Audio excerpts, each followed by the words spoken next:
شهر رمضان الذي أنزل فيه القرآن هدى للناس وبينات من الهدى والفرقان. السلام عليكم ورحمة الله وبركاته. الحمد لله رب العالمين والصلاة والسلام على أشرف الأنبياء والمرسلين وعلى آله وصحبه ومن تبعهم بإحسان إلى يوم الدين أما بعد. அன்பிற்கினிய சகோதர சகோதரிகளே, எல்லாம் வல்ல அல்லாஹுவின் பேரருளால் பெரும் கிருபையினால் அல்லாஹுவின் அருள் மழையென பொழியும் இப்புனித ரமதானில் நமது அல் ஃபஜ்ர் சர்வதேச பள்ளியின் சார்பாக ஒவ்வொரு ஆண்டும் ரமதான் மாத ஈமானிய கொள்கை பாடங்களை அல்ஹம்துலில்லாஹ் பார்த்து வருகிறோம். அந்த வகையில் இந்த வருடம் இன்ஷா அல்லாஹ் ரமதான் ஷஹ்ருல் மக்ஃபிரா, ரமதான் மன்னிப்பின் மாதம் என்கிற தலைப்பில் முக்கியமான சில பாடங்களை இன்ஷா அல்லாஹ் பார்க்க போகிறோம். அல்லாஹ்வினுடைய மன்னிப்பை பற்றி இன்றைக்கு நாம் பார்க்கிற 7வது பகுதியில் அல்லாஹ் மன்னிப்பை விரும்புபவன் என்கிற முக்கியமான ஒரு விளக்கத்தை பார்க்க போகிறோம். ஆம், அல்லாஹ் சுப்ஹானஹு வ தஆலா அடியார்களை படைத்து விட்டிருக்கிறார். அந்த அடியார்களை பற்றி அல்லாஹுக்கு தெரியும். அல்லாஹ் சுப்ஹானஹு வ தஆலா மனிதர்களுக்கென்று சில இயல்புகளை தந்திருக்கிறார். எவ்வளவு நல்ல சூழலில் அவர்கள் வளர்ந்தாலும், எவ்வளவு ஈமானிய சூழலிலேயே அவர்கள் வாழ்ந்தாலும், ஷைத்தான் என்கிற அந்த நாசகார சக்தியின் தூண்டுதலின் காரணத்தினால் அவ்வப்போது தவறுகள், பாவங்கள், குற்றங்கள், குறைகள், குளறுபடிகள் எல்லாம் இந்த மனிதர்களிடத்திலே ஏற்படும். அதனால் தான் அல்லாஹ் சுப்ஹானஹு வ தஆலா பாவம் செய்கிற இந்த அடியார்களை மன்னிக்கக்கூடிய அந்த தன்மையை தன்னகத்தே வைத்து, மேலும் அந்த மன்னிக்கும் பண்பை தான் விரும்பக்கூடியவராகவும் இருக்கிறார்.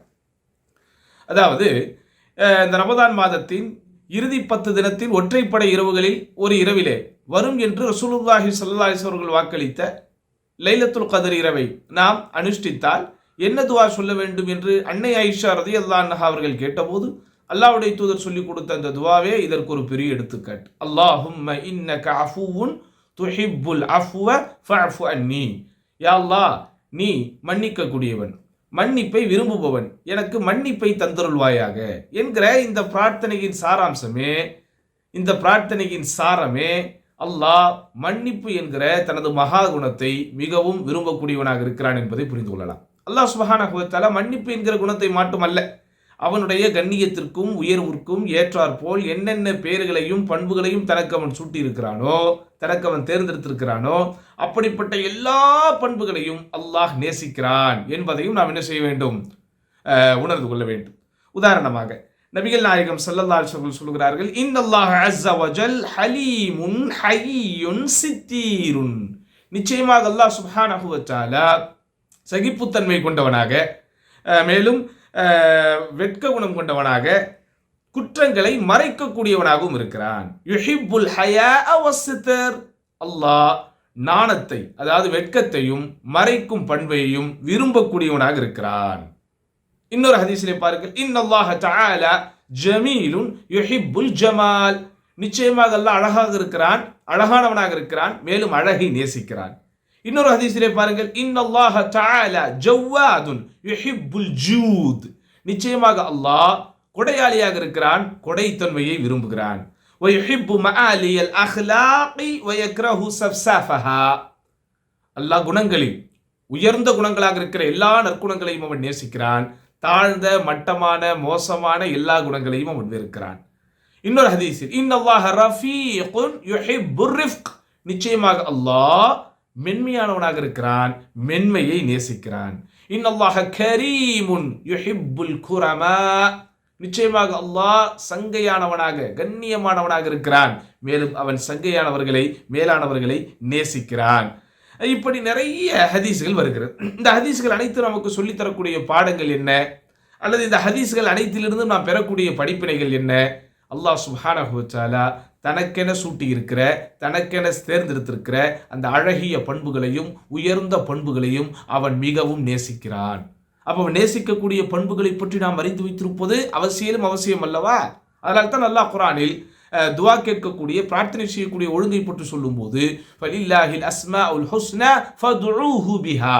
அல்லாஹ்வுக்கு அழகிய பெயர்கள் உண்டு, அந்த அழகிய பெயர்களை கொண்டே அவனை அழையுங்கள். அப்போ அல்லாஹ்வுடைய பெயர்களில் மன்னிப்பை தாங்கி நிற்கக்கூடிய பெயர்களும் உண்டு. அந்த மன்னிப்பு என்கிற குணத்தை அல்லாஹ் சுப்ஹானஹு வ தஆலா நேசிக்கிறான் என்கிற உண்மையை நாம் உணர்ந்து கொள்ள வேண்டும். அதனால் தான் நபிகள் நாயகம் ஸல்லல்லாஹு அலைஹி வஸல்லம் சொல்லுவார்கள், வல்லதி நஃப்ஸி பியதிஹி, எனது உயிர் எவன் கைவசம் இருக்கிறதோ அவன் மீது சத்தியமாக, அதாவது அல்லாஹ்வின் மீது சத்தியமாக, லவ் லம் துذنبு, நீங்கள் பாவமே செய்யாவிட்டால் லذهبல்லாஹு பிக்கும், அல்லாஹ் உங்களை அழித்து விடுவான்.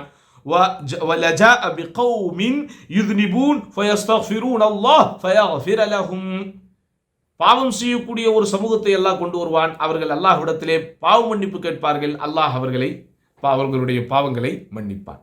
அப்ப இந்த ஹதீஸிலே நாம் தெரிந்து கொள்வது என்ன? அல்லாஹ் சுப்ஹானஹு வ தஆலா மன்னிப்பதை நேசிக்கிறான், மன்னிப்பதை விரும்புகிறான். அதற்காக அல்லாஹ் மன்னிப்பை விரும்புகிறான் என்பதனால் பாவம் செய்தால் தானே மன்னிப்பு உண்டு. அதனால் நாம் பாவங்களை நேசிக்க ஆரம்பித்து விட வேண்டும், பாவங்களை செய்ய வேண்டும், அல்லது பாவங்கள் செய்வதை சாதாரணமாக எடுத்துக்கொள்ள வேண்டும் என்று எதிர்மறையாக எடுத்துக்கொள்ளக்கூடாது. இதற்காக விஷயம், இதிலே அமைந்திருக்கக்கூடிய அந்த நோக்கம் என்ன என்றால், நாம் பலவீனமாக படைக்கப்பட்டிருக்கிறோம்.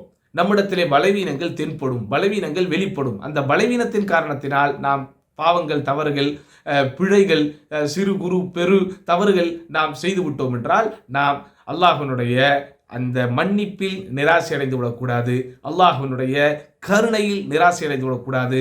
மாறாக அல்லாஹ்விடத்தில் பாவ மன்னிப்பு கேட்டுக்கொண்டே இருக்க வேண்டும். காரணம், அல்லாஹ் காலையில் தவறு செய்பவர்களை மாலையில் மன்னிக்கிறான், மாலையில் தவறு செய்பவர்களை காலையில் மன்னிக்கிறான். அப்படிதானா? அப்போ அல்லாஹ் சுப்ஹானஹு வ தஆலா மன்னிப்பு என்கிற அந்த மகா குணத்தை நேசிக்கிறான்.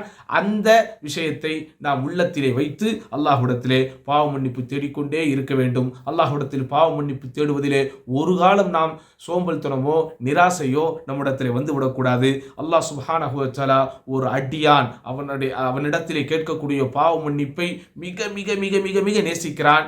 இன்னும் சொல்ல போனால் நபிகள் நாயகம் ஒரு ஹதீஸிலே சொல்கிறார்களே, லல்லாஹு அஃப்ரஹு பி தௌபத்தில் அப்த், அடியானுடைய தௌபாவை கொண்டு, அடியான் பாவ மன்னிப்பு கேட்கும்போது அதை கொண்டு அல்லாஹ் மிகவும் ஆனந்தம் அடைகிறான் என்று ரசூலுல்லாஹி ஸல்லல்லாஹு அலைஹி வஸல்லம் சொல்லியிருக்கிறார்கள். அதனால் அல்லாஹ்வுடைய மன்னிப்பிலே நாம் நிராசை அடையக்கூடாது. காரணம், அல்லாஹ் மன்னிக்கும் பண்பை நேசிக்கிறான். அந்த மன்னிக்கும் பண்பை நாம் நாடி அல்லாஹ்வையே சார்ந்திருந்து அவனது அருளையும் கருணையும் மன்னிப்பையும் பெறத்தக்க நன்மக்களாக வாழ்வோம்.